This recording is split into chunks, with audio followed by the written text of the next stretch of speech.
Halo teman-teman, selamat datang kembali di channel gue. Kali ini gue mau ngeracik PC. Ngeracik doang, nggak ngerakit. Karena tidak punya uang, tapi gue pengen PC ini, gitu. PC yang gue pengen, yang harganya masuk akal, dan masih bisa dikejar. Tanpa basa-basi kita mulai. Yang pertama, Prosesornya karena gue fan-nya AMD, of course, AMD Ryzen 5 5600X. Tapi harganya 4,7 juta. Gimana kalau Ryzen 5 3600? Harganya cuma 3,1 juta. Nah, pilihannya adalah teman-teman mau yang terbaru.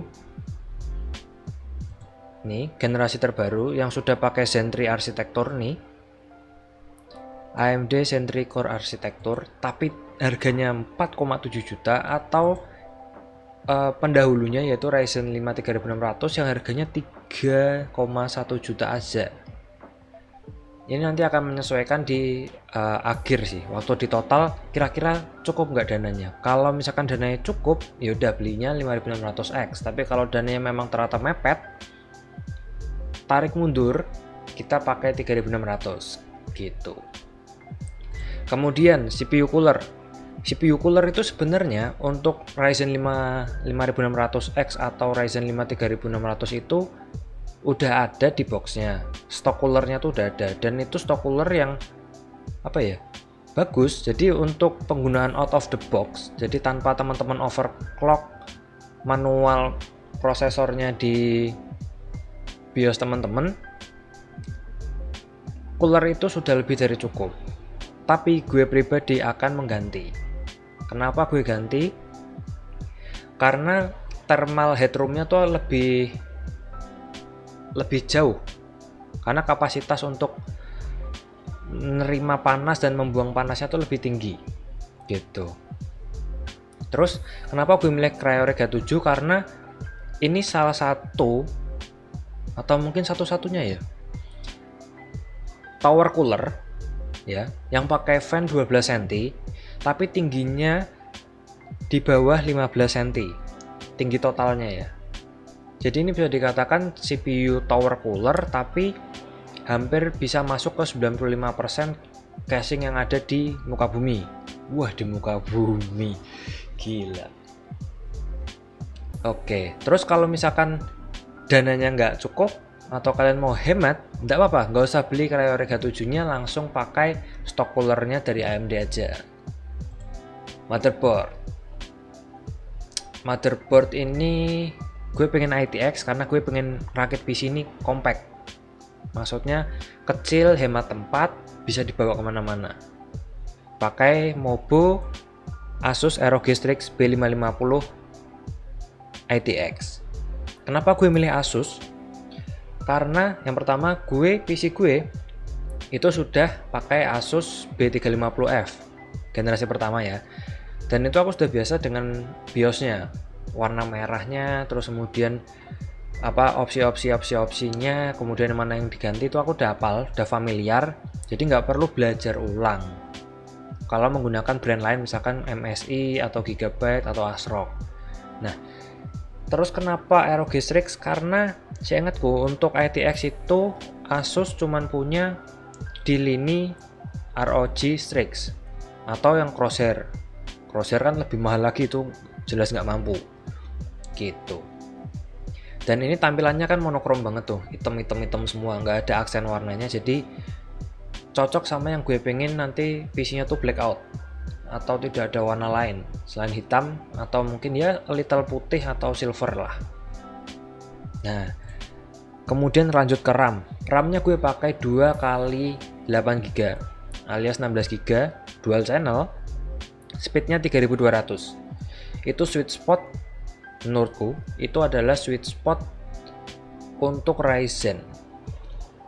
Jadi untuk game-game zaman sekarang itu kan mungkin udah ada yang mulai butuh RAM 10GB, 12GB, jadi 16GB tuh memberikan headroom untuk aplikasi-aplikasi lainnya.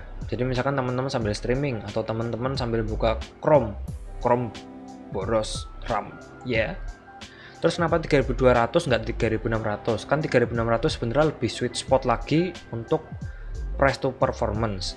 Cuman apa ya, aku nggak pengen overclock banget, jadi 3200 aja. Dan warnanya heatsinknya hitam, dan ini nggak terlalu tinggi heatsinknya, jadi compact untuk dimasukkan ke casing ITX.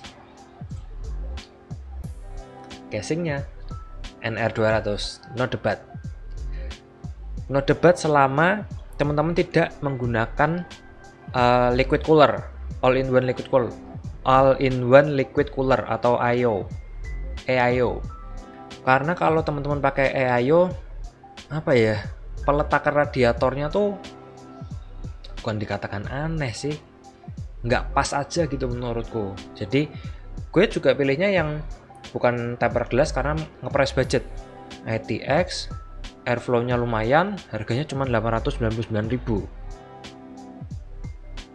Terus kenapa nggak pakai Cube Gaming atau apalagi sih yang biasanya murah-murah gitu, yang casing 500 ribuan? Karena 900 ribu untuk casing tuh menurutku pribadi itu masih terjangkau. Karena ini, aku beli casing NCXT aja harganya pas itu 1,1 juta. NCXT Phantom 240. Dan ini ITX bentuknya minimalis, bentuknya rapi, ada untuk airflow-nya, terus part PC yang gue perlukan bisa masuk. Bahkan ini CPU coolernya pun bisa masuk. Jadi mantep lah. Terus power supply-nya, power supply ini pilihan guys. Jadi teman-teman bisa pakai SFX power supply, jadi memang langsung kompatibel sama Cooler Master NR200 ini, atau teman-teman bisa pakai power supply biasa, tetapi teman-teman beli bracket 3D printing bracket untuk power supply ukuran biasa ada. Jadi di Cooler Master tuh mereka punya, di websitenya Cooler Master tuh mereka punya apa ya, kayak desainnya yang bisa teman-teman download dan teman-teman cetak sendiri. Tapi daripada nyetak sendiri, mending teman-teman cari di Tokopedia NR200 bracket, itu bisa untuk power supply ATX biasa. Tapi kalau nggak mau ribet ya udah beli aja SFX, dan 450 watt itu lebih dari cukup. Karena VGA-nya kita akan pakai yang medium, mid end ke bawah. Jadi tidak terlalu ngepull power dari listrik teman-teman tuh gede-gede banget. Kemudian untuk storage-nya kita pakai Vigen M.2 SATA aja. Kalau mau pakai NVMe nggak apa-apa, tapi aku lagi hemat. Kalau misalkan mau NVMe, Vigen juga punya, bentuknya mirip kayak gini, cuman harganya di atasnya sedikit. Tapi aku nggak terlalu freak dengan kecepatan sih. Yang penting cukup snappy aja, yang penting nggak hard disk, lebih dari cukup. Gue gitu. 512 GB ini sudah lebih dari cukup untuk sistem C, dan mungkin satu game yang gue suka, Final Fantasy 15, ya kayaknya itu doang sih. 512 GB itu kebanyakan atau kekurangan? Kalau menurutku pribadi, selama digunakan untuk OS doang, untuk dijadikan partisi disk C, sebenarnya 256 itu udah cukup. Cuman aku pengen tambahkan supaya bisa dipakai dalam jangka waktu lama. Dan juga mungkin bisa nanti aku masukin game online aja yang butuh fast load. Terakhir nih,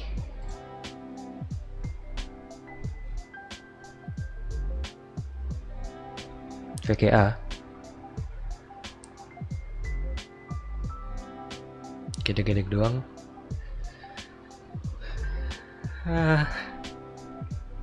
Oke, ngobrolin VGA memang menyedihkan ya. Jadi 2019 aku tuh sudah nge-wishlist VGA GTX 1650 Super punyanya Asus Strix. Itu harganya antara 3,1 sampai 3,5 juta. Tapi COVID datang, mining datang, bubar semua, bubar. Apa ya, VGA minimal yang menurutku cocok ketika merakit PC baru 1650 Super. Kenapa? Karena 1650 Super itu kelas paling bawah di Nvidia yang mempunyai fitur NVENC. NVENC itu encoder miliknya Nvidia, dan itu bagus banget di OBS untuk streaming, recording. Dan kalau 1650 tuh udah nggak ada NVENC-nya guys, seingatku ya. Jadi nanti kalau 1650 biasa itu cuman pakai H264. Terus kenapa 1650 Super? Karena aku pengen sedikit upgrade dari RX 570. Sedikit upgrade. Ya, memang sedikit upgrade. Tapi harganya ini yang bikin berat untuk upgrade PC zaman sekarang atau ngerakit PC baru. Jadi, kalau mau lihat totalnya berapa?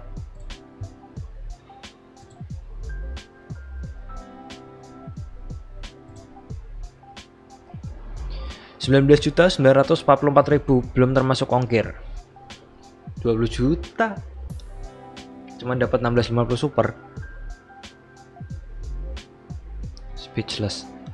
Oke, kita ganti pakai ini deh, 3600. Coba kita buat efisien ya, pakai 3600. Terus nggak usah pakai cooler. Terus udah 17.900.000 belum termasuk ongkir. Tapi Tokopedia gratis ongkir. 17 juta. Kalau mau pakai VGA aku yang lama, nggak usah beli VGA baru. 11 juta. Wow. Jadi bisa dari 19 juta tuh kalau benar-benar mau ngerakit PC baru, atau 11 juta. Tunggu, 11 juta power supply ku kan bagus, nggak usah pakai power supply ini. Tetep aja 10 juta.